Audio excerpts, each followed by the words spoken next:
अभिवादन स्वीकार करें रामचंद्र मौर्य का। हमारे चैनल में आपका स्वागत है। आज हम चर्चा करेंगे गुड़गांव में हो रहे हिंदू संगठनों के अत्याचार पर, मुस्लिम समुदाय के ऊपर हिंदू संगठनों के टारगेट पर और आरएसएस तथा दक्षिणपंथी संगठन के कुकर्मों पर। साथियों, भारत एक धर्मनिरपेक्ष राष्ट्र है। यहाँ का संविधान पूजा की स्वतंत्रता, जीवन यापन की स्वतंत्रता, काम धंधे की स्वतंत्रता, हर चीज के लिए स्वतंत्रता दे रखा है। अगर इस स्वतंत्रता के खिलाफ कोई संगठन, कोई कट्टरपंथी संगठन, कोई दक्षिणपंथी संगठन खड़ा हो जाए और विरोध करे, हिंसक गतिविधियां करे, तो क्या सही होगा? बिल्कुल नहीं। साथियों, यह देश जितना हिंदुओं का है, उतना ही मुसलमानों का है, उतना ही ईसाइयों का है, उतना ही बौद्धों का है, हर धर्मावलंबियों का है। अगर हिंदू बहुसंख्यक हैं तो क्या मुसलमानों के ऊपर अत्याचार करेंगे, ईसाइयों के ऊपर अत्याचार करेंगे? बिल्कुल नहीं। लेकिन जब से भारतीय जनता पार्टी की सरकार आई है, तब से दक्षिणपंथी कट्टरपंथियों की गतिविधियों में, आपराधिक गतिविधियों में बढ़ोतरी हुई है। वो चाहे लिंचिंग हो, लिंचिंग का नाम तो 2014 के पहले सुना भी नहीं गया था, लिंचिंग की कोई घटना हुई भी नहीं थी। लेकिन बीजेपी सरकार आने के बाद जिस तरह से रामराज आया हुआ है, और इस रामराज में जितने आपराधिक कृत्य हो रहे हैं, उसमें अधिकतर धर्म के नाम पर ही हो रहे हैं। एक समुदाय विशेष को, खास करके मुस्लिम समुदाय विशेष को टारगेट बनाया जा रहा है और उन्हें देश से निकालने की साजिश भी रची जा रही है। सीएए, एनआरसी किस उद्देश्य से आया था, यह सबको पता है। बाहर के हिंदुओं को भारत में बुलाना और यहां के मुसलमानों को, पिछड़ी जात के लोगों को, मूल निवासियों को की नागरिकता खत्म कर देना और उन्हें दोयम दर्जे का नागरिक बनाने की साजिश रची गई थी। हालांकि वो कानून कामयाब नहीं हुआ और कामयाब होगा भी नहीं। अब यूपी चुनाव आ गया है, यूपी चुनाव के बाद फिर से केंद्र का चुनाव आ जाएगा। इस तरह से सीएए और एनआरसी फिर से लागू करना या उसे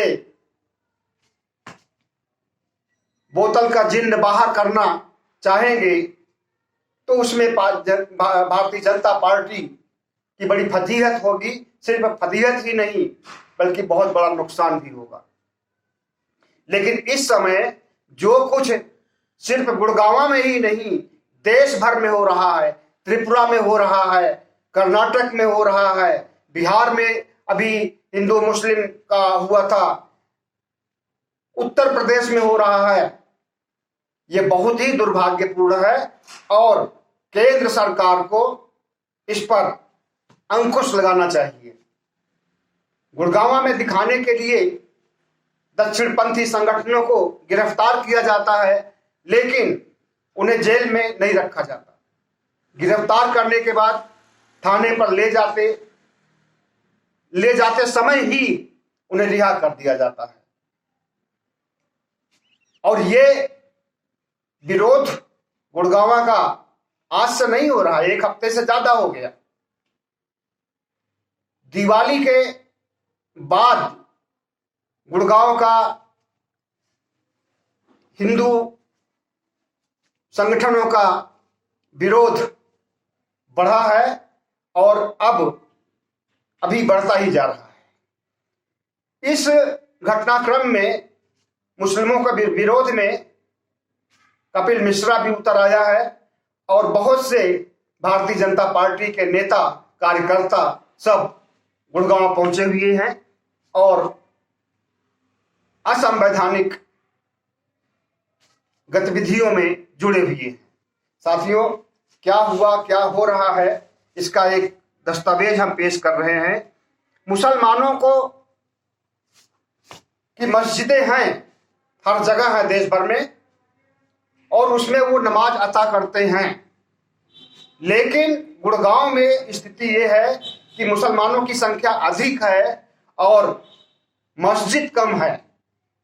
नई मस्जिद तो इस शासन के दौरान बना नहीं सकते, उनको परमिशन ही नहीं मिलेगी। तो मुसलमानों की संख्या अधिक है तो सारे मुसलमान मस्जिद में नमाज अता नहीं कर सकते हैं। कुछ ही 100, 200, 300, 400, 500 ही कर सकते हैं। इसके अलावा जो मुस्लिम है वो भी नमाज अता करेंगे, खास करके शुक्रवार के दिन, जुमे के दिन तो नमाज अता करना जरूरी होता है। तो अगर पब्लिक प्लेस पर आकर के वो नमाज अदा नहीं करेंगे तो कहां करेंगे फिर? पब्लिक प्लेस पर किसी रोड पर तो कर नहीं रहे हैं, मैदान में कर रहे हैं, जहां पर कि रोड या यातायात कुछ भी नहीं है, यातायात नहीं हो रहा है, आवाजाही नहीं हो रही है। तो जब वो मैदान में कर रहे हैं, खुले मैदान में कर रहे हैं, पार्क में कर रहे हैं नमाज, तो इसमें किसी को क्या आपत्ति है?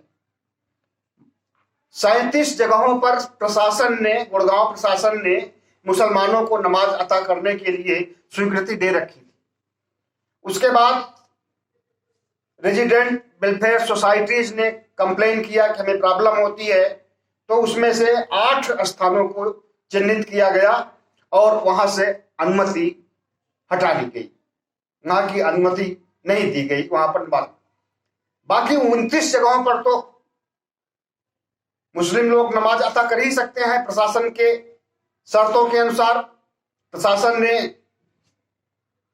29 जगहों पर दे रखी है छूट अब भी करने के लिए।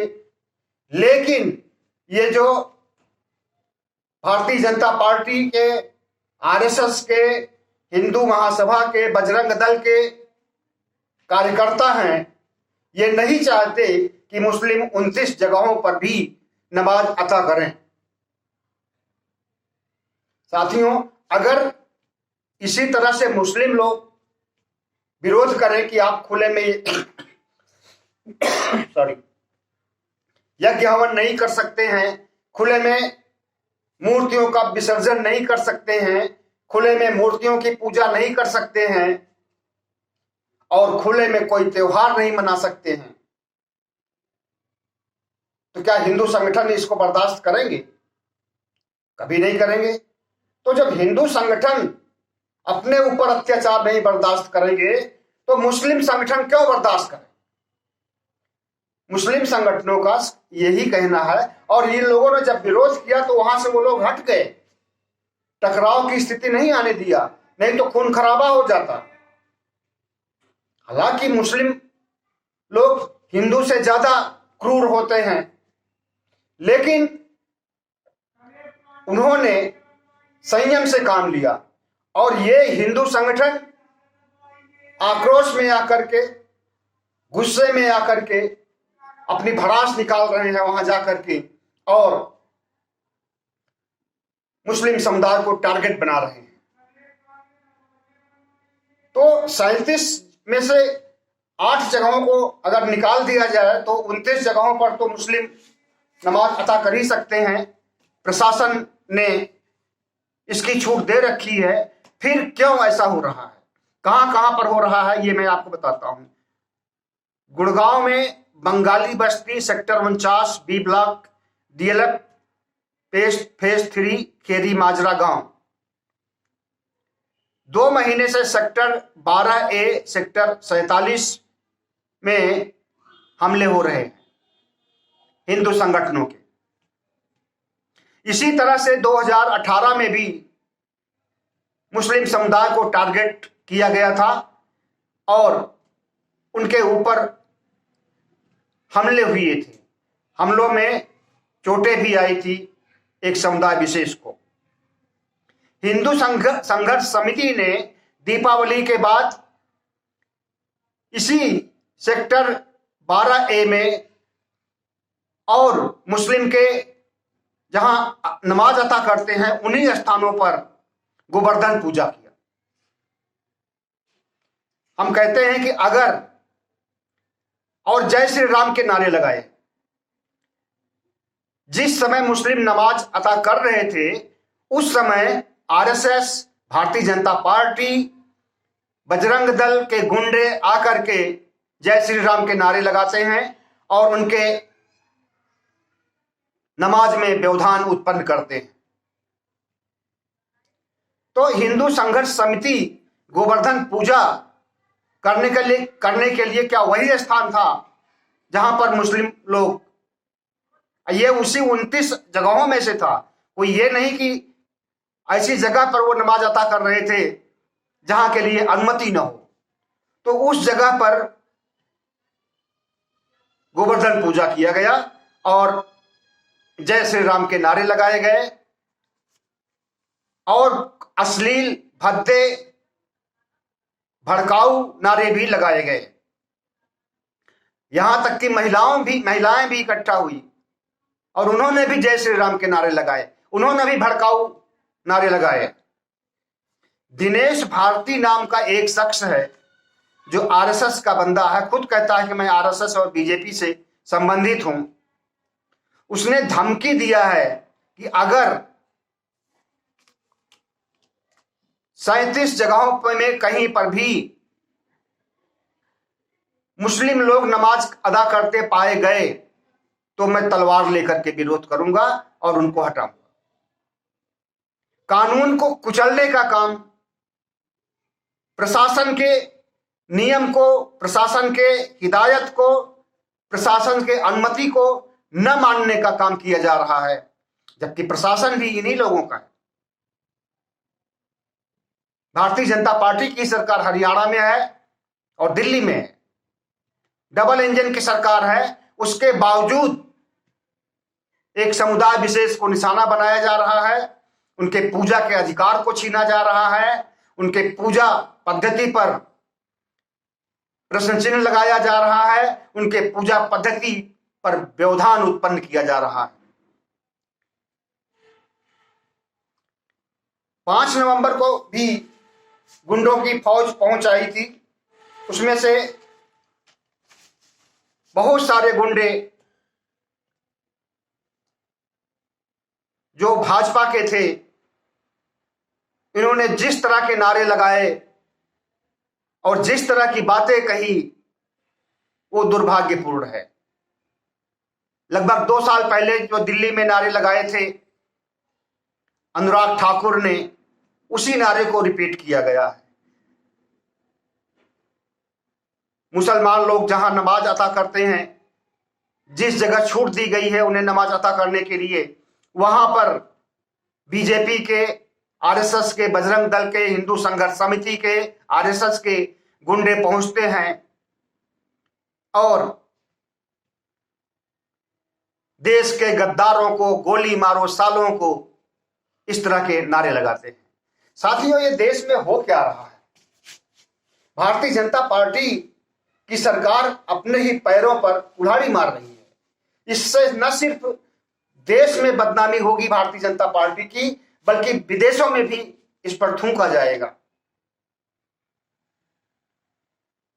और वोट बैंक तो मुस्लिम का जो 2019 में, 2014 में मिला था, इनको जनाधार मिला था, वो अब मिलने वाला नहीं है।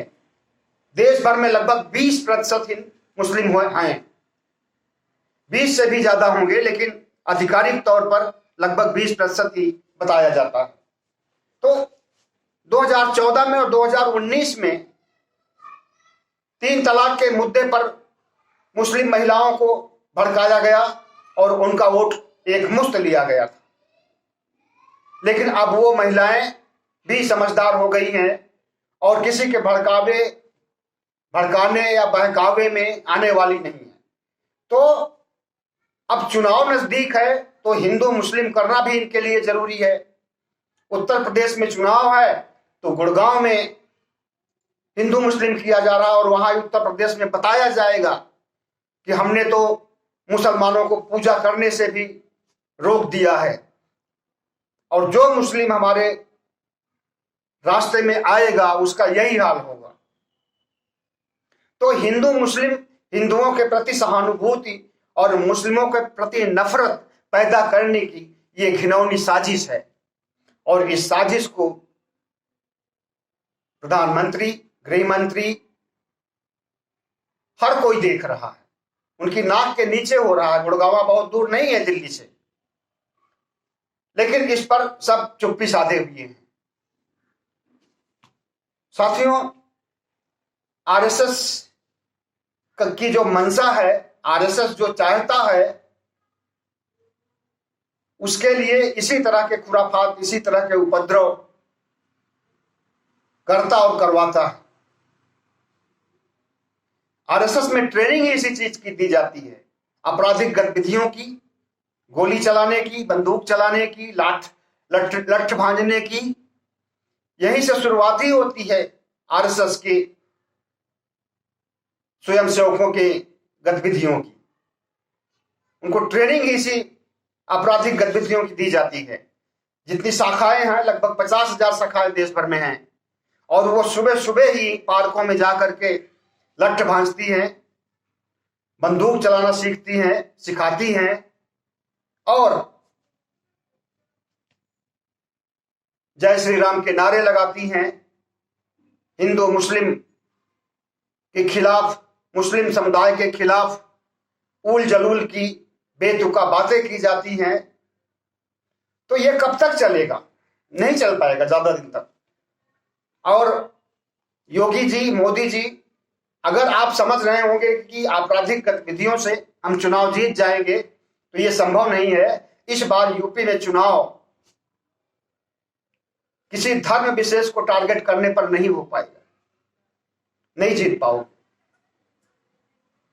इस बार चुनाव महंगाई के मुद्दे पर, कोरोना से हुई मौतों के मुद्दे पर और बेरोजगारी के मुद्दे पर, 3 मुद्दों पर चुनाव हो रहा है, और उसके रिजल्ट भी पहले आ चुके हैं पंचायत चुनाव में।